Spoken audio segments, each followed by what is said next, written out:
علماء کی کمی کوئی نہیں ہے، نہ مدارس کی کمی ہے، لیکن رجال کوئی نہیں ہے۔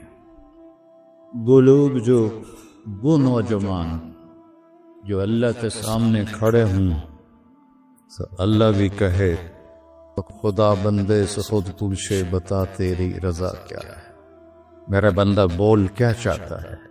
فتوحات ہو گئی، کیسر و کسرا ٹوٹ گئے، خزانے آئے، کسرا کا تخت تاقدیس 140 ہاتھ لمبا، 110 ہاتھ چوڑا، 1 ایکڑ کے قریب، اور اس میں 1000 سونے کے گنبد لگے ہوئے تھے اور 1,40,000 چاندی کی میخیں لگی ہوئی تھی، اور اس کا 2.5 من کا وزنی تاج جو لٹکا ہوتا تھا وہ اس میں سر دے کے بیٹھتا تھا۔ یہ سب مدینے میں آیا ہے۔ تو صحابہ کون 10 مبشرہ مشورہ کرنے لگے، عمر کو اب اپنا طریقہ بدلنا چاہیے، اللہ نے اتنی سہولت دے دی، کوئی خادم رکھے، چھنے ہوئے آٹے کی روٹی کھائے اور کپڑے اچھے پہنے، بڑے بڑے وفود آتے ہیں۔ تو حضرت علی کہنے لگے جو مرضی کر لو مانے گا کوئی نہیں، کہنے نہیں بات تو کرنی چاہیے۔ کون بات کرے؟ کہا حفصہ اور عائشہ رضی اللہ عنہ، ایک بیٹی ہے اور ازواج مطہرات میں سے، دوسری محبوب بے رسول ہے، تو ان دونوں کو تیار کیا گیا۔ یہ دونوں تشریف لائیں تو حضرت عمر گنجے ہو گئے تھے، آخر لیٹے ہوئے تھے، اٹھ کے بیٹھ گئے۔ تو حضرت عائشہ متکلم بنی، یا امیر المومنین آپ سے ایک بات کرنی ہے، کہو۔ اللہ تعالیٰ نے ہمارے نبی کے دور میں دنیا نہ بھیجی، نہ انہوں نے دنیا کا ارادہ کیا، وہ ایسی ہی چلے گی۔ میرے باپ کا زمانہ آیا، اللہ نے دنیا نہ بھیجی، نہ انہیں ارادہ کیا، تو وہ بھی ویسی ہی چلے گی۔ اب اللہ تعالیٰ نے آپ پر دنیا کے دروازے کھول دیے، فتوحات کے دروازے کھول دیے، اب آپ اپنے اوپر رحم کریں، ارفق بنفسک، اچھا کھانا کھائیں، چھنے ہوئے آٹے کی روٹی کھائیں، اچھا کپڑا پہنیں، بڑے بڑے وفود آتے ہیں آپ سے ملنے کے لیے، اور اپنے لیے کوئی خادم رکھی جو آپ کی خدمت کرے۔ آپ کی عمر کا بھی تقاضا ہے۔ حضرت عمر کا رنگ ایسے بدل ہوا۔ جب حضرت عائشہ نے بات ختم کی تو کہنے لگے مجھے بتاؤ تمہیں کس نے بھیجا ہے؟ کہنے لگی کوئی ہاں نہ کرو گے تو ہم بتائیں گے، ویسے تو نہیں بتائیں گے۔ فرمانے لگے اگر مجھے بتا دو نا تو میں مار مار کے ان کے چہرے دل و ہان کر دوں۔ تو پھر وہ رو پڑے، پھر کہنے لگے حفصہ تو گھر والی ہے نا؟ بتا اللہ کے نبی نے دن میں کبھی 2 دفعہ کھانا کھایا، صبح کھایا تو شام نہیں کھایا، شام کھایا تو صبح نہیں کھایا۔ کہنے لگے اللہم نعم۔ کیا تجھے یاد ہے تیرے گھر میں نبی کا بستر کیا تھا؟ ایک بوریا تھا جس کو تو دوہرا کر کے بچھاتی تھی، ایک عذاب تو نے اس کی ایک تہ اور لگا دی۔ تو آپ نے پوچھا حفصہ میرا بستر بدل دیا ہے؟ کہ نہیں یا رسول اللہ، وہی ہے، ایک تہ اور لگا دی تاکہ آپ کے لیے نرم ہو جائے، کہ اس سے واپس اسی طرح کر دے، مجھے رات کو اٹھنے میں مشکل پیش آئی۔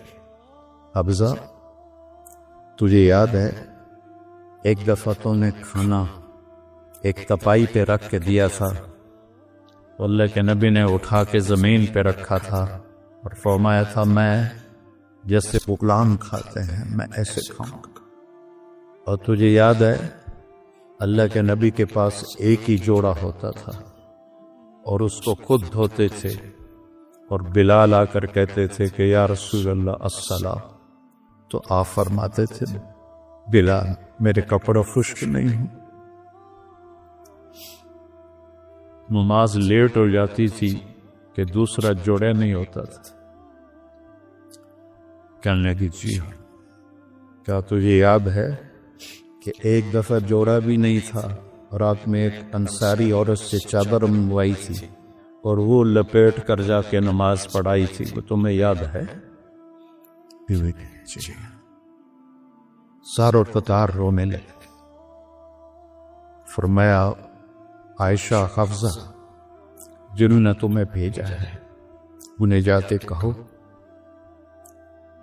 کہ 3 دوست ہیں جو ایک منزل کی طرف چلے، پہلا چلا وہ پہنچ گیا، دوسرا چلا وہ بھی پہنچ گیا، اب تیسرا راستے میں ہے، ان کی راہ پر چلے گا تو ان تک پہنچے گا، اگر اس سے ادھر ادھر ہوا تو پھٹک جائے گا۔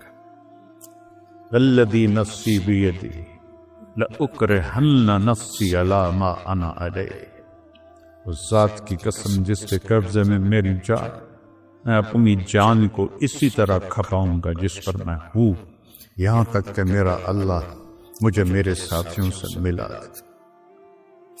جب خنجر لگا اور امید کوئی نہ رہی بچنے کی تو آپ نے عبداللہ بن عمر کو بلایا اور فرمایا کہ جاؤ اما عائشہ سے کہو کہ عمر امیر المومنین نہ کہنا، اب میں امیر المومنین نہیں ہوں۔ عمر اپنے ساتھیوں کے پڑوس میں قبر کی جگہ چاہتا ہے۔ جب وہ تشریف لے گئے تو حضرت عائشہ بھی رو رہی تھی، انہوں نے روتے ہوئے عرض کیا اما جان میرا باپ عمر بن خطاب اپنے ساتھیوں کا پڑوس چاہتا ہے۔ تو حضرت عائشہ پھر رونے لگی کہ یہ جگہ تو میں نے اپنے لیے رکھی ہوئی تھی کہ میں اپنے باپ اور خامند کے ساتھ میری قبر بن جائے، لیکن عمر مجھ سے زیادہ حقدار ہے، مرحبا بہ۔ جب وہ آئے تو ان کو حضرت عمر کو بتایا کہ اجازت ہو گئی، کہ نہیں بیٹا، ہو سکتا ہے میرے شرم میں اجازت دی ہو، جب میں مر جاؤں اور میرا جنازہ لے کے دروازے پر پہنچو تو دروازہ پر جنازہ رکھ دینا اور پھر اندر جا کے دوبارہ اجازت لینا، اس وقت اجازت ملے تو اندر لے جانا ورنہ مجھے بقیع میں دفن کر دے۔ حضرت علی اور حضرت حسن آئے تو گھبراہٹ دیکھی، رسول نے فرمایا موت سے ڈر گئے؟ تو سن نہیں، موت سے نہیں، ما بعد الموت سے ڈر رہا۔ کون ہے؟ لو کان بعدی نبی لکان، بول لکان عمر، کہہ رہا موت نہیں، موت کے بعد سے ڈر رہا۔ تو حضرت علی نے فرمایا نہ ڈرو، میں گواہی دیتا ہوں، میں نے اپنے نبی سے سنا کہ سیدہ قبول اہل الجنت ابو بکر و عمر۔ حضرت عمر کہنے لگے حشر کے دن گواہی لوں؟ فرمائے میں بھی دوں گا، میرا بیٹا حسن بھی دے گا ساتھ۔ وہ تشریف لے گئے، پیچھے موت کے آثار نظر آئے تو ان کا گود میں سر تھا بیٹے عبداللہ بن عمر کی، تو کہنے لگے دانی علی الارض، وہ یہ زمین پر ڈالا، تو ان کا دل نہیں مانا تو ان نے پنڈلی پہ سر رکھ دیا، لگے بھائی تیرا ناس ہو، سنتے نہیں ہو کیا کہہ رہا ہوں، زمین پہ ڈال۔ آپ مسجد میں داخل ہوئے، آپ کے دائیں طرف ابو بکر تھے، بائیں طرف عمر تھے۔ آپ نے فرمایا ہمیں دیکھ رہے ہو؟ صحابہ سے کہا جی، کہا کذا نوشریو والقیامہ، اس طرح ہم معاشر میں اٹھیں گے کہ میرے دائیں ابو بکر ہوگا اور بائیں میرے عمر ہوگا۔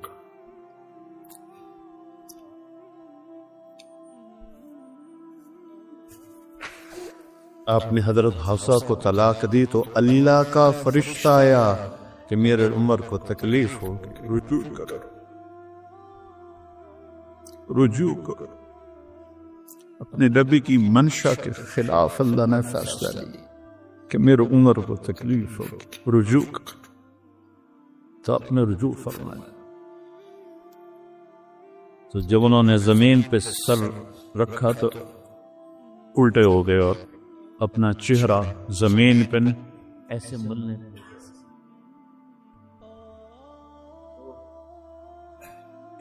ویل لک ولأمک یا عمر ان لم یغفر لک رب، ویل لک ولأمک یا عمر ان لم یغفر لک رب، ویل لک ولأمک یا عمر ان لم یغفر لک ربک۔ یہی کہتے کہتے جان نکل گئی تو برٹن رسل نے کہا، جو ایک دہریہ تھا، انگریز مفکر، اگر ایک عمر اور ہوتا تو پوری دنیا میں اسلام ہوتا۔